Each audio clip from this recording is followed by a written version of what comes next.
was not able to talk, then I let my drawing stop. Who did these? And the drawing speak for itself. Exactly. Exactly. Yeah. This particular project is a design and build project wherein around 17 companies were invited. What do you think differentiates I or sets am apart good, super and excited bad for our office design? episode for Put today. the We are reception joined here, by one of the workstation here. leaders in Without even commercial design understanding what here they really need. in Dubai, They in the said they UAE. needed that. We but are is that really joined what they by need? architect Sure you Kern applied Richard like a Parangan, before, who is the design director something at better. Spacewell Which makes it easier to Interiors, convince them and that for it's over a important in our decade field has because been over behind some time of the is region's very most innovative rampant, I have office to say. spaces. He's not only a designer you but a hide the leader flaws and a and you don't voice hide for the flaws. intentional experiential spaces. Yeah. In the commercial design world, please help me welcome architect Kern Parangan. So, architect Kern, you are the design director at Spacewell. Can you first tell us the journey behind your career in architecture? Like, what drew you in this profession in the first place? I think everyone will be surprised with my story for this one, for the reason that, to be honest, I'm not really into architecture at that time. Mm-hmm. Uh, when I was in high school, everyone is like thinking of, okay, what do you want to be? My dad is a geodetic engineer, and I always wanted to follow him, and at the same time, I always wanted to be in the ECE direction, because at that time, I think ECE was like what most popular because of the IT part of it. Mm-hmm. So I tried my exams with the school that is nearest to my place. I live in Quezon City, and I always wanted to be in UP or Ateneo. Yes. But then I failed both of the tests, and I was like really sad that shit. Did you applied for architecture in No, no, no. UP? I didn't apply for architecture Oh, at all. okay. I told you Okay. I was into ECE, and or maybe genetic engineer. But then I didn't pass both of those, and I was not looking at any other school, for the reason that I don't want to commute far from our place, and say if I go to UST, it will be like really really far because I live in Quezon City, and it's gonna be difficult for me. That's all what I'm thinking of. I just wanted to have a real nice commute to the school. But then my cousin said that, sorry, my auntie said that my cousin had passed Mapua, Yeah. engineering in Mapua, and he said that why don't you try it because you're running out of time. So I did try it, and then yeah, Blessings. I think this is meant to be that Yeah. I'm for architecture. So I passed architecture, and then I went to Mapua. Did you like it then? What your first when you first came into school? Well, I'm always up for challenges. Mm. Ever since I'm in grade school or till I reach high school, I'm always the president of the class. I was there, supporting everyone. So whenever there's a challenge, I always there to help them.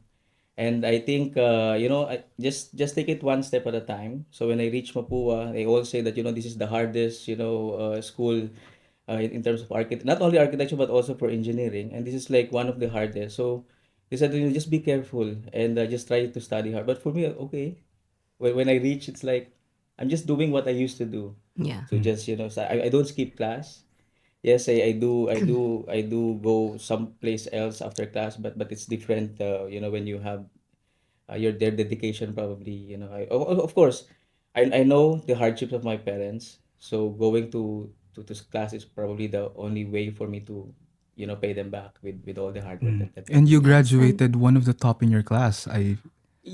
Yes. So yeah, it so happened that well, again, when I was in Mapua, I was not really into grades, checking on the grades. I'm not racing, competing with everyone.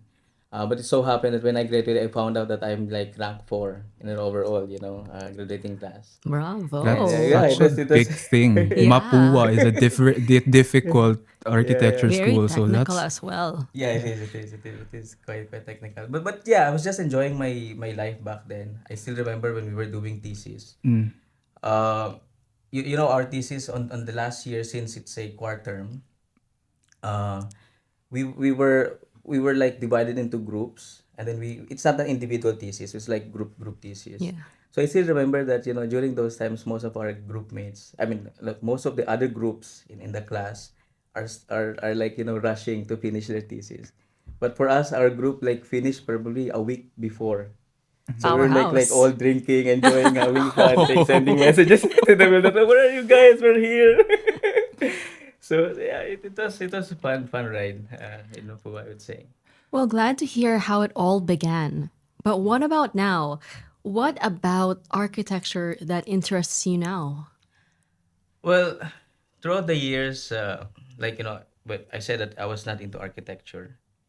Then I started, when I was studying Mapo, I started loving architecture, I would say. So I think one of the things that interests me in architecture are the possibilities that you can make out of nothing. I mean, this is really unique because like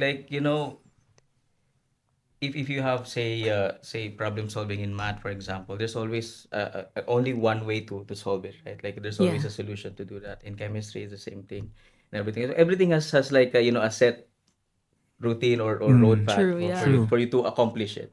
But for architecture, just start with nothing, and then you just have to create something out of it. So this is, I think, one of the best things I would say that And about I I can just hear your architecture. listened to that. passion about it. Yeah. That's wonderful to I hear. love that it's really one of the professions that challenges you to think outside the box, Yeah, seeing yeah. that there's so many different possibilities. And I think that the three of us, like as architects, designers, we can attest to that. And that's beautiful. Can you tell us a bit about your transition to interior spaces, to interior design?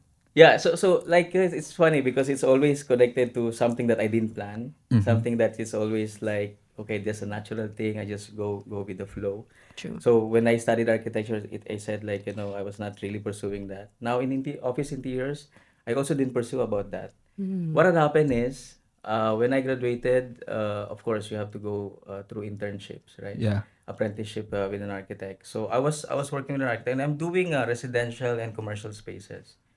Now, after we finish our 2 years, I have taken my exam, and during the time that I've taken it, I have to stop work. So during the time that I was not working, I met a person. So Okay. Okay. so that person actually was me and my now back then girlfriend, now my wife. So Wow. back then we were both doing government projects. Okay. Okay. Yeah. So we were somehow inclined to that. So while I'm studying, I'm also doing a side hustle kind of work. And I don't know, it just so happened that my contact is somewhat a big guy probably. And he was able to bring me to meetings with mayors, with like big guys out there. So it's like we have partnered in that sense that we would propose some developments of certain areas, whatever, cities would that be. And now we partnered that, okay, we're gonna set up an office, and it was all set up, everything was set up. But then all of a sudden I get a call from one of my classmates who's now in Abu Dhabi. Right. She's saying that, Kern, my boss really liked my work out here, and I think he told me that, do you have any other classmates that you could recommend so that they can start working in here? And I said, and she said that, like, I think I can only think of you and Josephine, my wife now. And what do you think? He practically offered you the Yeah, like chance a to job. work Yeah, exactly. Yeah. here. So Yeah. I Yeah. just literally I'm in the office, the newly set up office, Yeah. with all the setup, the computers and the staff. Yeah. I was supposed to manage that, and then he says that, okay, there's this call, and I said, of course, no. No, Yeah. definitely. Why? I'm just going to start my career now, like, doing Ah, okay. buildings and stuff, right? Okay. But then my wife said, no, I want to go. So okay, then okay, you go, and then I'll follow you. That's what I told her. But then unfortunately, her at that time, it was, I was saying unfortunately, but at that time, so her mom and dad did not allow her if I'm not going to go along with her. So okay. Talk to us about that I just sorry. Yeah, yeah. I just want to ask Yeah. about that transition. Yeah, so Yeah. then of course, I didn't have a choice. Yeah. So I would say that, okay, I would rather protect her also outside of Yeah. the country because, Middle East, what's the Yeah, during that Yeah, yeah. time, yeah, during yeah. those time, Middle East is like what, and then for her leaving, the Philippines and going there alone is such a big thing, right? So, Exactly. I didn't really have to think twice that, okay, do I need to follow or not? Of course, if that is the case, then okay, I'll follow. And I did follow, and then yeah, that's all where it started because the company that we were that we were invited to join is actually into office interiors. Yeah, Okay. yeah, and that is where I started. So I started with them for about I mean I started and stayed there for about 5 years, and after 5 years, that's where I joined Spacewell in 2011. I mean, to recount your first years in the UAE, what were the struggles you faced as a Filipino? Now that Yeah, you've mentioned, coming here to the yeah, UAE, and yeah. So it's like what are the misconceptions about the industry, especially as an OFW, that you would like to debunk? yeah. So let me first start with the struggles because those times, it was really difficult. First of all, you're not planning to come here Yeah. for sure. I didn't research. I didn't have any research or background about what am I going to expect in this place. So I think the first struggle that we have encountered are of course the culture shock that oh, what is this place? I mean, you come into this place and you're not used to living along with other people, right? I mean that is usual for us. Probably Were some there other. many kabayans back Yeah, yeah, then? Or there were there were already many. many There were kabayans. many, Oh, yeah. and in fact, there were many in this in the Yeah. same apartment also. Yeah. I think Been it was there. a culture shock that when I came into the first apartment, if there was like what uh two-bedroom apartment was converted into a three. So basically, the hall has been converted into a bedroom, and every room has what, four bunk beds. So it's like just multiply that, so you get to like automatically you have 8 16 and 24 in that room, Yeah. in that place, and everyone is just for them it's like this is the norm. So it's like okay, welcome to Dubai, and It's this the is sacrifices you make in the beginning Exactly. And that I really think make it's you. also important that we debunk this because a lot of people, especially in the Philippines, like they have this conception of pag Dubai, it's all glitz and glamour. Like it's all like maganda and pagdating mo dito, naka-flat ka na, naka two-bedroom ka. But it's not, it's far from the truth. Right? it's fun. Exactly, right? It's fun. I do remember the Yeah. the the movie of Aga Mulak Dubai because I think although I didn't watch it, I watched it after. Oo. But then everyone was saying that that is one of the reasons that everyone came to Dubai because they thought that Si when Aga you come Mulak, here. John Lloyd Cruz, and Yeah. ano, Yeah, yeah. So Nadi- that is the other part, like of living in here. Those were the, I would say, the struggles. In fact, when we came here, we started in Abu Dhabi because our company, the company that invited us, has two branches. The headquarters is in Dubai, in Abu Dhabi, and then they have a Dubai branch. Basically, we were hired for Dubai, and during those times, in Abu Dhabi the setup is different. So they have a proper place for the staff. So we were all promised as such that okay, you'll have this kind of you will still stay in an apartment, but you'll be living with your colleagues. So it's Okay. like that. Okay, That's the okay. setup. So only three of you maximum in it's a one bedroom apartment and again converted into three bedrooms. So that was the supposed to be the setup. Now, when we were transferred to Dubai, that's where we had all those kind of strange things. These were the actual culture shock. It's like we were living along with so many people, and yeah, the next day after we experienced that, because it was on a Thursday, and at that time Friday and Saturday were off, right? So Thursday we reached Dubai. Friday we said that okay, I think let's go home. Oh my goodness. Change of mind. Then yeah, because I mean like 360 I degree mean, change. you were raised in the Philippines, with your family. First of all, you have your family with you. Yes, the Then comfort. yeah, exactly. The Yeah. second thing, you have your own bedroom, right? Mm. So, Yeah. so imagine coming here with all the rest of And then the finding out guys. that you have to share a bathroom with so many Yeah, exactly. people. I was even bullied at that time Yeah. when I came here. Oh. Yeah. Okay, because Thursday was the first. I mean, I came here Thursday night, so Friday off, Saturday is back to work. Yeah. Now, Saturday, I was asking them like, okay, when do I start taking where do when do I start using the bathroom? And they said that since you were the last person to come, you will probably have to start from 4 o'clock. Yeah, because I mean This like stuff really happens, guys. because imagine This like stuff all of happens. them they have their own work, right? Yeah, yeah, So they yeah. have Yeah. like a set schedule in there. So okay, 4 o'clock, fine. Then I went, took a shower. Of course, you're really still sleepy. 4 o'clock, you take a bath, and then you're already awake, waiting for them to occupy. And then the kitchen is also full, Yeah. Mm. so you ended up like sitting in the balcony like waiting. Oh, I have to. My pickup is around 7:30 because I have a colleague who has a car at that time. So he Yeah. said that he'll pick me up at 7:30. So imagine from 4 to 7:30 what I'm You're gonna do. But it's Just tell the beautiful to people hear outside. Yeah. yeah. like about these life struggles. Like Mm. this is what really builds you. Well, Yeah, so sorry. So then from there, yeah, you have to go to work. Now that is just the living part of it. Now yeah. in terms of the struggle in terms of work, this is again Yeah. Yeah, I was gonna again a ask. We were different. gonna ask about like the space. Yeah, Yeah. exactly. So this is again Yeah. a different Yeah. thing because like when I started, of course, I'm not design director yet. Mm. I started as an architect. So basically, but then I think probably I'm thankful with my past experiences, like when I said I was working as apprenticeship in the Philippines, and then my exposure with government officials, Mm. that I was able to meet high the mayors and everything. I think I during those times I managed to develop that kind of confidence. Mm. So when I came in here, I was given the chance to make my own, I mean like do my own projects alone Mm. at that time. And during that time also I was not afraid to communicate with people. But then what the struggle is like I'm still a Filipino. Mm.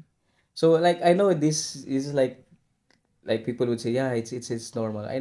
But this is something that really affects you. Like how come when a person, like say at that time Westerners are still around, and like now it is all mixed with Arabs and everything. But during those times, like when that person talks, it's always acceptable, and when you talk, it's always different. Like there's always something wrong with what you say, or maybe they prioritize. Like you're in a meeting, Mm. you don't get to talk.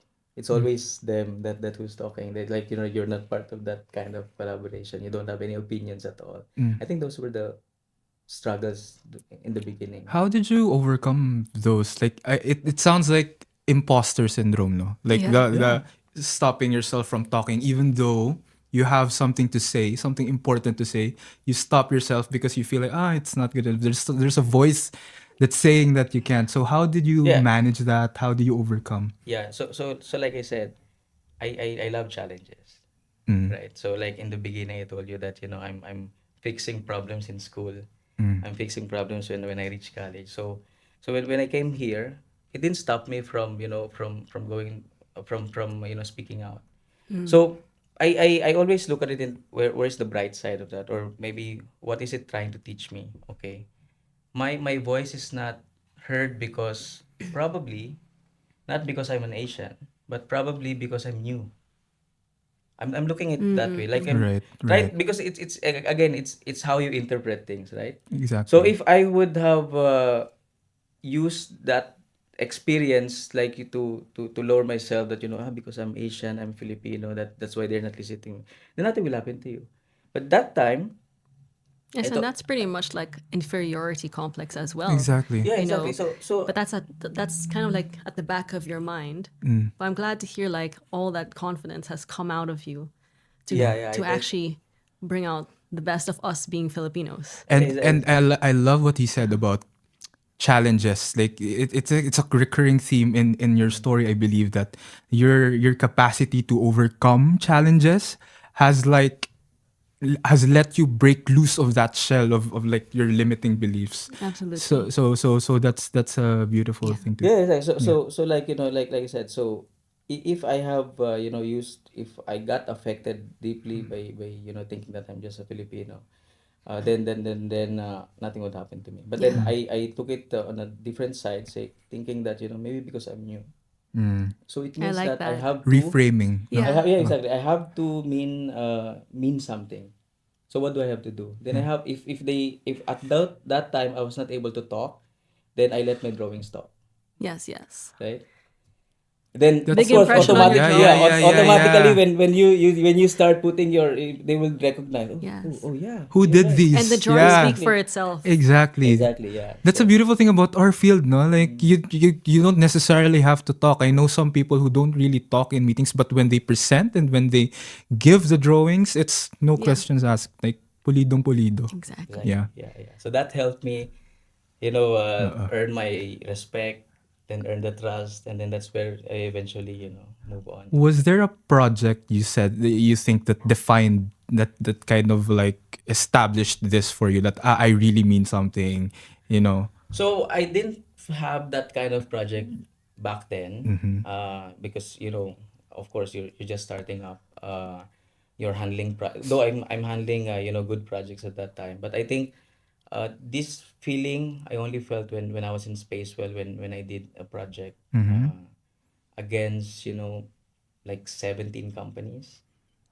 Just talk to So us so about so that. so it's like, normally there are two types of project for us. We are into design and build, or sometimes we participate in tenders. Okay, okay. Now, when it's a design and build, yeah, we have to create our own tender, our own design, and then usually we would meet maybe three or five, different companies who's almost in the same league, and we fight on that particular project. Then depending on the kind of connection, or maybe depending on your concept and everything, that is how you win, and the price also. And then you have those tenders wherein everything is designed by others, and then you just have to participate as a contractor. Now, this particular project is a design and build project wherein around 17 companies were invited. Okay. And usually when we talk to clients, normally we will just talk to maybe the CEO or the finance officer, just maybe two or three maximum in a project. But for this particular one, we have to talk to the whole department. You have to convince around, so in there they have, I think, 12 departments are there. So 12 department heads, and again 17 contractors. So imagine you have to first outbeat those 17 guys by convincing the 12 guys. So it's Right. like, that struggle. So you really have to work hard. But that's a challenge. It is a challenge. Again, it Yes. is a And you challenge. love So yeah, challenges. exactly. So you really have to think of ways how you can convince them, how you can sell that what you're thinking about the design. I mean, how you're gonna transform their office is gonna work as compared to any other people. So it's like, yeah.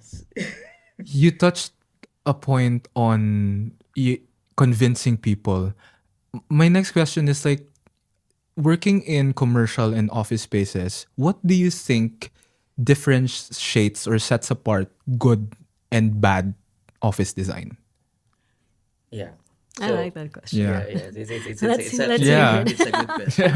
And this is really something that I hope, if everyone is listening out there, hello. I hope we should really try to just listen to the my side of the story in this case. Now, everyone can do design. No matter, like, even architect, everyone, like literally even your parents, your kids, they can all do design, right? Now, what happens is, in a bad design happens when you're doing something that is not actually helping them, right? So Right. meaning there are companies in here that would just prepare design. For example, they were approached by the client that, okay, I need this office, I need these workstations, I need this. Then for them it's just like a robotic thing, like, okay, put the reception here, workstation in here, without even understanding what do they really need. They said they needed that, but is that really what they need? I mean, you're here to to guide them, in the sense that, yes, you needed this particular, but how do you actually work? How do What's they the work? culture? What's the Yes. culture of the company? What's the What's the background of the Yes. company? dynamics and Yeah, everything? exactly. And Like how even do these spaces link to each other? How do they relate so Yes. that From you can? department that's to right. Yes. department. Yeah. Yeah, exactly. So aside from that, it's like what's your work culture? Because like for example, if I meet a bank company, right? Mm-hmm. Now, if there's a bank company, again, automatically people would think, okay, there has to be this side all workstations, this side all cabins, and then, uh, yeah, they have to be in private, so you have to put cubicles, you have to put them in a corner, and then that's it because that's the norm. That's what people think it's the norm. Mm-hmm. But in fact, nowadays banks, if you actually talk to them, and you would be surprised, and uh you'll be appreciating that, okay, actually they have a department there that communicates with all the other departments. They do collaborate. It's not Yes. like, they do Mm. only their own stuff on a cubicle. They don't have to be on a corner to do that. Mm-hmm. They need Mm-hmm. to collaborate, so then automatically your design has to improve. Yes. Yes. You have to set Mm. spaces for those, breakout areas or Yes. something that. But speaking of Mm. space planning, we're pretty much split on what's better. Would it be better that the employees are on the window side or the conference rooms? Yeah. You know, should the desks face Yeah. inward or like So out the Yeah. window? Out the window. nowadays it's also split, to be honest, with the different companies that you work with. Mm. Some of them prioritize on the view because they're managers. Some of them prioritize the employees Mm. that they have to enjoy. But I think nowadays, people has direction now, in the sense that, okay, we have this kind of certifications, right? Like sustainability, about sustainability. Now, sustainability is a strong word, Mm-hmm. and the good thing on what's happening now is that sustainability has been accepted by a lot of people, and they're doing a lot of things to be able to help the environment, right? Mm. So then you have those certification bodies that helps us promote this, like, Mm. for us to understand, and okay, and consider that an office or a building is certified as sustainable building Yes. Yes. or Mm-hmm. sustainable office. Now you have those lead, you have well, you have all the estidama, Yes, all like Dama, yeah. all the different kinds. So because of this, I would say this has been my guide also in terms of design, Oh, nice. because you'll Mm. meet clients who would say that, I would like to have my window side to be a place for cabins or conference rooms and stuff. Mm. But then, since you already know about sustainability part, this is the chance that you have your responsibility to talk to them and tell them that, hey, by the way, yes, this is your preference, but Mm. do you know that if you put this along the I mean if you put the cabins inside and you put the workstations along the window, that Mm. will help you make your space Your more Yeah. productivity brighter, higher. brighter, no, Yeah. brighter, because you're Yeah, inviting yeah, yeah. natural light Light in. inside. Yeah. And in terms of circulation, you're having a much better circulation in that sense as well, and at the same time, the materials, the finishes, and everything. So this is where you educate them. Yes. Mm. So I think, Okay. yeah, I And think. it's like Mm, awareness as well. I mean, because you have that experience, you've mm. done designs that are already adaptive. So Mm. now you're sharing with clients like this is what we've done before and this is what we can do better. Which makes it easier to convince them that this is the correct route to take. Yeah. Yes. Yeah, that's right. Yeah, yeah. You touched a bit on sustainability, and then Miss Monica also said something about like employee productivity. Just a question that popped in my mind right now is like when you speak with clients, because I can imagine that once a client goes to you and asks and presents to you a brief saying that I want my office space, uh, they would tend to go for something that would increase employee productivity rather than focus on sustainability. As Yeah, well. as well. Yeah. So is that something that's true? It's And quite it yeah. debatable, right? Yeah, Yeah, yeah. yeah, it is debatable, but you know what? They work side by side. Yeah, Like yeah. automatically, if you have a space that is sustainable, Mm. it automatically uplifts the productivity of people. You That's know true. why? Because again, sustainability, it has different segments. Again, you have the use of natural lighting. Mm-hmm. I mean, the comfort In level their that, in their that you have, comfort, the yeah. finishes, Yes. the biophilic part of it. So, when you combine all of this, automatically the employee feels happy because again, you're setting up a space which is different from their home, and at the same time, you help them enjoy what they do.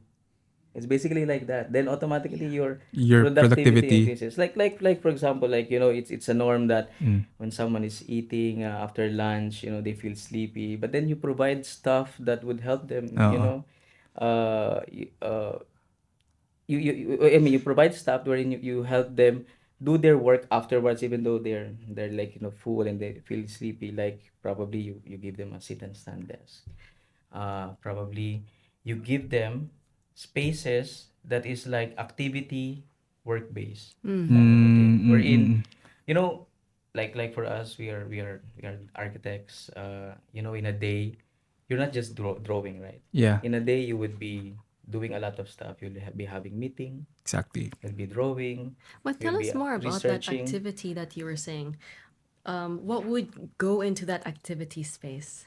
What was that, sir? What is that? You said something like, "Oh, I'm going to create some activity spaces for Yeah, them." What would you like to share with us that are solutions yeah. that So would be like, that you put into that activity space? yeah. Is there like a food table or anything like Yeah, that? Yeah. it is part of it. This is part. But what I'm trying to say is like, you know, nowadays the trend is changing, and like Mm, it used to be like a normal office space where you have workstations and you have cabins. Normally it was like that then, but now we can see that companies are trying to change. True, true.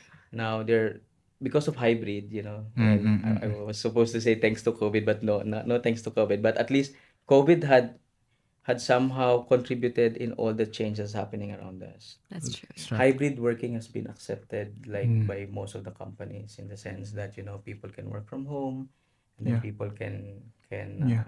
come to office as when they like.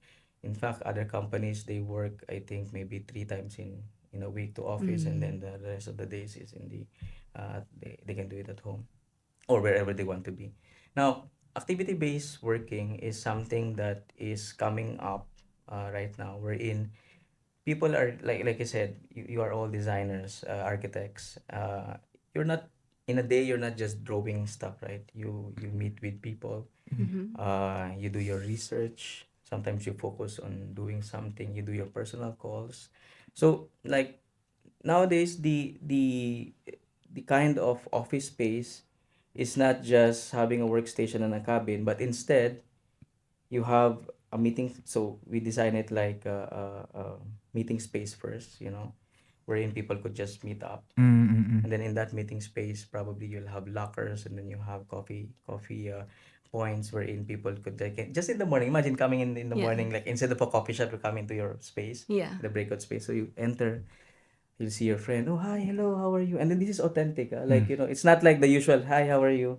But this is really like, you're helping Yes, to like Interaction, there's a yeah, promote interaction. fostering You interactive. engage people. Like, collaborative. what happened to your son? Mm, How's the football last week? How was it? How's the weekend? mm. This is like the real, because you're Yes. meeting them in the first And place. it Then, promotes team building as well. yeah, Exactly, exactly, You know? exactly. exactly. Then you have your lockers. Now we provide lockers because we are now setting up not a fixed desk, but Mm, you have a like a hot desk kind of a thing Mm. wherein you book your space. Probably in big companies they book it via app, but nowadays since it's a small offices mhm, setup, probably you can just say that okay, I'm gonna sit there. I'm gonna sit there tomorrow. But then activity based is like today you'll plan your day.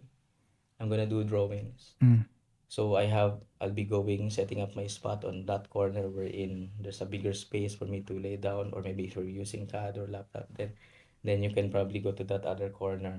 Or now I think by 11 o'clock I have a meeting. Then you set up a place Okay. wherein it is ready for for collaboration. Maybe you have a TV there. Do you have Like, something exciting like have you designed anything like with pods or a slide, something wild mm. that we we Google, we need to Google know? Yes, Offices. Google Office. Yeah, yeah. So So yes, so no, we haven't done any slides yet, but we do swings. We do Swings. That's yeah, fun. yeah, swings, and then we do. We have done projects when there is a really fun breakout area like with football, billiards, and Love Love that. that. I and would the love to gaming have a room. foosball. Like once with the gaming room. So we have done this, but I think slides. Probably because the companies out here, they don't own their buildings. So I I mean, see. slides Ah, That's would yeah, take very that's up a a good lot of point. true. space, Good right? point. And Yeah. real estate is also big. I mean, it's nice to show in a drawing, but at the end of the day, it's difficult to convince that Yeah. you will promote productivity by having a slide Or a wherein they're pole. gonna Yeah. pay a lot. Fireman's Yeah, pole. Fireman's pole. wherein they're gonna pay a lot on the real estate part. But I think there's some practical, areas that we can provide them. So flexible spaces is what we have done. Like for example, those areas like a gaming room. For us, we always tell our clients that okay, when you have a gaming room, don't just use this as a gaming room, but instead make it as a flexible room wherein people could still use it as a meeting space, like Right. an Yes. informal meeting. Nowadays, this is something that is good. Informal meetings. Yeah, then you Yeah. have walls where you can write, doodle whatever you Yeah, very discuss at the important, time. especially in our Yeah, field. Yeah. yeah, yeah. I like that you're talking about comfort and how fun it is, but how about ergonomics? How would you describe your design? Half of my team complains about back pain. Yeah. Are there specific chairs or setups that really help with posture? Yeah. Yeah, yeah, yeah, they are. So nowadays, there's no, first of all, there's no chair that is superior from another. I would say that all chairs are like built and designed in specific ways to, and there are specific ways to use it. Now, no matter how good the chair is, Yeah. if the person who's using it is not educated enough or not trained enough to use that, then it will still not work. Now, Oh, we do sell like different ranges of chairs. Mm-hmm. I mean, like not sell, but we promote the different ranges of chairs from say, low entry level to medium range to high end, and all have the same function. Like the yes. it goes up and down, then you have this 3D. But now then the posture is something that we teach our team or maybe our clients as well after we deliver the project. Like the way you set up the table, it should always, like, your leg should always be, like your foot, I mean, your should be always be on the ground, and then you're able to reach your keyboard now Thanks for those tips. yeah. I Yeah. need to practice that. Yeah. Yeah. Y- So these are the things that we promote and tell them, and again, educating them on how to use the chair is one thing, providing them with a sit and stand is another.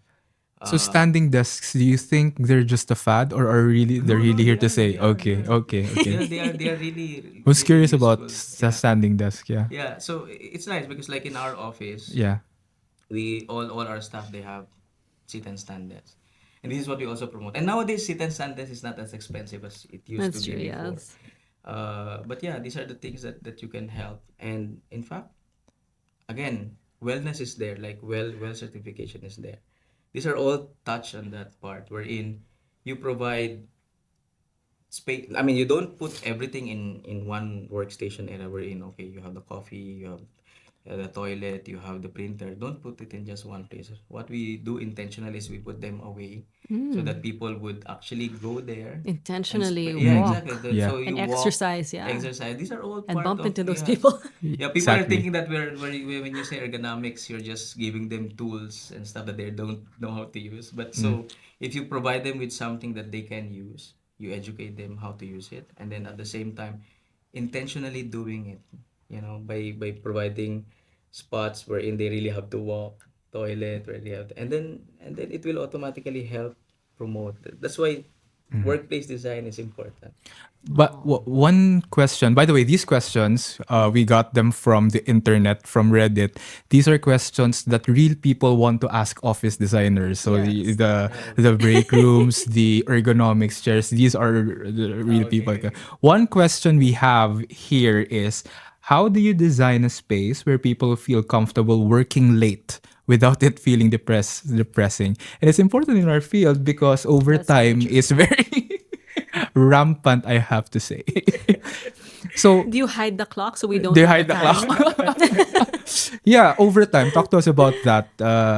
No, no. So actually, there's no other formula that I can think of, that would best suit this question. But instead, just make your space more inviting and say fun, in the sense that, like I was talking about sustainability. Yeah. That word alone, if you put that into practice, automatically the setup in the office will be different.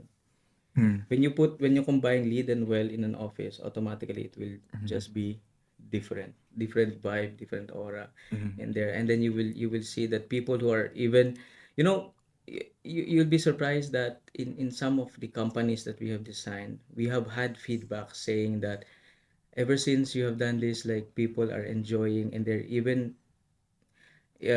forgetting about the time that they're spending in the Oh, in the office good. space. Oh, I mean, like, imagine that. yeah. Yeah. So we always put it in whenever we do pitch projects as well with clients. What we tell them is that, when you create a breakout space, for example, if you say a breakout space of a bank company, like that. Now, bank would be serious. Always, it's always as a serious side, right? Now, True. if I say, I need a breakout space, we would always play around with that breakout space so that people could really have a different feel of what they have in the office, instead of going Interesting. out, Interesting. outside on a cafe. Exactly. Now, when you use your own breakout space with a different design, automatically your staff will have, like, they can recharge. They can really think, like, when a person who just got scolded by her boss, or his boss, Oh, automatically can just, make up her mind, and then, yes. just go in peace. Yeah, Decompress. decompress. Yes, Exactly. yes, yeah. And How it do all you helps. design breakout spaces that do just that? Like, is there specific materials, lighting? Yeah, especially like lighting. I Y- like that you Yeah, asked him about that. yeah, lighting yeah, plays an important role. yeah. Yes, but we always go with the natural lighting rather than, the But it's artificial weird lighting. because traditionally, I mean, at least here in the UAE, pantry spaces tend to be in areas that are far from the windows because they want the windows to be where the workers are, the Yeah, employees yeah, are. yeah. So the tendency is like kung saan yung back of house or like where the core is, that's where the pantries are. Is this changing or is this like It is yeah, changing, and this is what we actually promote. Even in our designs, this is what we try to promote as much as possible. Again, I'm going back to the statement that, a breakout space should be a space wherein people could recharge. Now, if you're just going to put a corner space with no yeah. lights, with no facilities, and Yeah. just tell them that, okay, you have your lunch there, it's nothing. It won't help. It won't help. Is there any trend happening in design commercial space that you would like to share with us? Any design trend? I think I had touched base on that in the beginning about having an activity work-based design is I think the trend that is coming up right now. Any digiboards or anything? Oh, well, this is Or this any is gadgets? yes, Yeah. yes. So Yeah, this technology. That's a good point Yeah, that we can touch on. Yeah. exactly. So these are actually the points that help us in our design now. What happens is, because of the technology, we are able to improve a lot of spaces. Like, it used to be, okay, people, especially for IT companies, or maybe companies that are brands. I would say brand companies who would like to promote their stuff, can be captured through those, technology gadgets, or maybe TV, or like, when you come into the office, sometimes there is an AI incorporated, wherein they put the logo of their visitors, and the company to welcome you. I mean, like, That's these are all nice. all trends. And then the setup we're in, okay, everything is controlled by an iPad. We're in, okay, the mood now, I would like to change it to this kind of setting. So these are all technology based uh, things Is that there help. actually, I have a, a random question. You know, the traditional way of doing office, there's always a receptionist. Is there any way that you can design it that there's no receptionist? Yeah, yeah, Like, kind of like a I've, walk I've, in? I've offices yeah. been doing that Yeah. already. Yes, there Yeah. there are offices which been doing that. Like I said, we have nowadays, people are changing they would like it to be more inviting, I would say. Like in Nice. our office also, though we have a reception, but in our office, when you come in, it's all open. Oh, And we're just wow. focusing on the view that we have outside because we are on the 43rd floor of Vision Tower. You get to see the canal outside, and then That's you get, beautiful. especially on when after it rains, normally the sky clears out and you can really enjoy the view outside. Now, it is inviting, so people tend to go with that kind of approach as well. Yeah. We're in normally nowadays when you have visitors, it's not a walk-in visitor. It's always that people are invited to come to your office. Yeah, Yeah. exactly. So sometimes receptions or receptionists are not really required. So most of the time, if they have a receptionist before, they would promote it into an office manager, just or maybe as part of the HR. Ah, And then that space is now, since it's an invited guest, yeah. whoever has invited them will be the ones to accompany them. Yeah. So then it's That's a good nice also because experience, yeah, nice exactly. Then you Exactly. journey. can welcome them properly rather than Very imagine, Yeah. yeah, personalized. very very Oo. personalized, exactly. And I've also Ganda. been to the Spacewell office one time, actually. You have a beautiful green wall. Yes. Yeah. Yeah. Talk to us about the importance of plants, biophilia, in office design. Yeah. It is very important. Like, just imagine this. When you were a kid, right? When you were a kid, people I mean you were raised by your parents that okay, we go to a park, we go to say you get to play with your friends again on a park. Maybe you have a grass. You've been for sure you've been to a grass place, or you've been to a lot of trees. You sometimes when you're tired, when you're walking from school or maybe from outside, you saw a tree, you would like to rest. You sit there underneath the tree just to feel the shade and then just enjoy the wind blowing. So it makes you feel safe, happy, comfortable, right? So now you were brought up to be like, I mean, to feel that. Hmm. So just imagine bringing that from like your childhood memories, bringing it Oh, back to the yeah. office, and then experiencing again.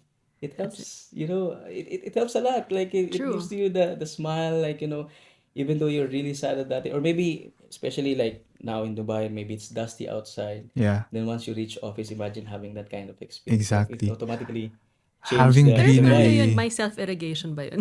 Yeah.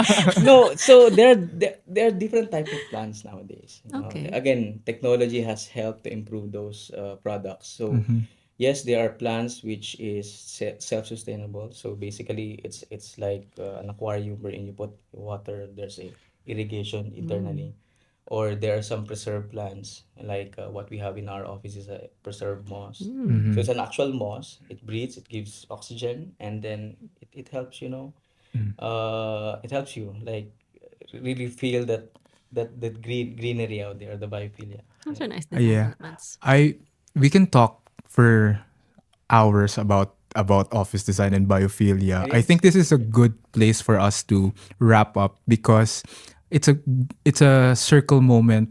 You talked about childhood and how we are going back when we have like green plants, and it's really about that feeling that True. when we're in our office spaces.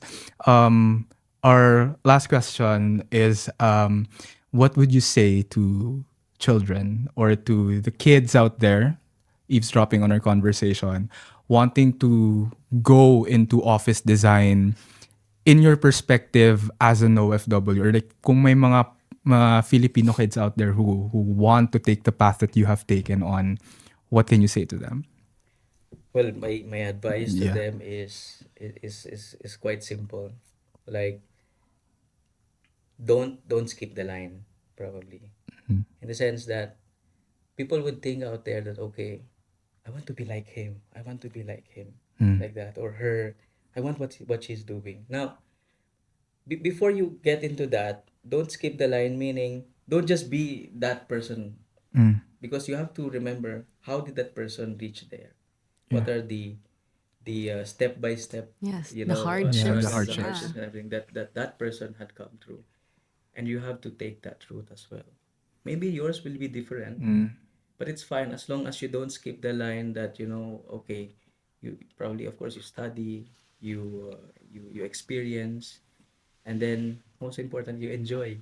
Yeah. So Yung yeah, mga life lessons yes, kailangan. exactly. Yeah. Oo.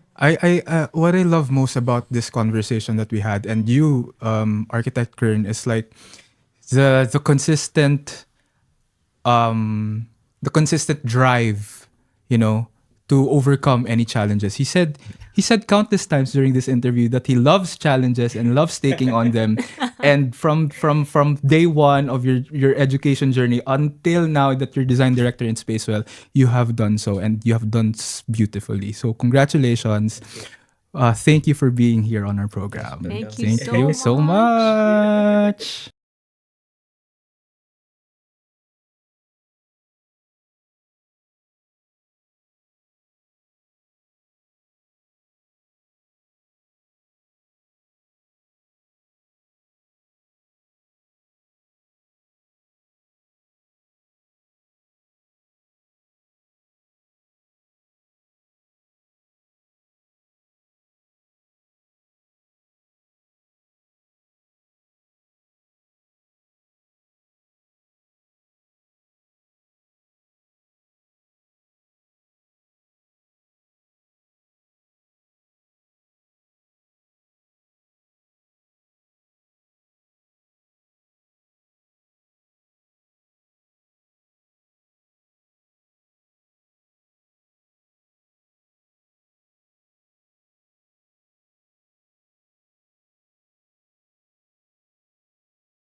Lines to Legacies is a production by the United Architects of the Philippines Dubai chapter. It's directed by me, Alexis Reyes. Edited by Marvin Berses and Surzan James Gulay. Research and writing by Katrina May Lim and Marivic Matiliano. Hosted by Alexis Reyes, Irene Domingo, and Monica Marebi. Special hosts are Patrick Soriano and Carmina Austin Mamangun. Guest coordination by Van Adrian Latigay. Social media managing by Norlene Clarice Felizario, Edna Marie Optinalia, and Ran Dudang. Production design by Onofre Giao and Junilin Gallo. Operations is by Chris Garcia. Introduction is by Camila Latigay. And the podcast beat was produced by Patrick Soriano. Follow us on all our social media platforms at Lines to Legacies. See you next time on another episode of Lines to Legacies, a production by the United Architects of the Philippines Dubai chapter.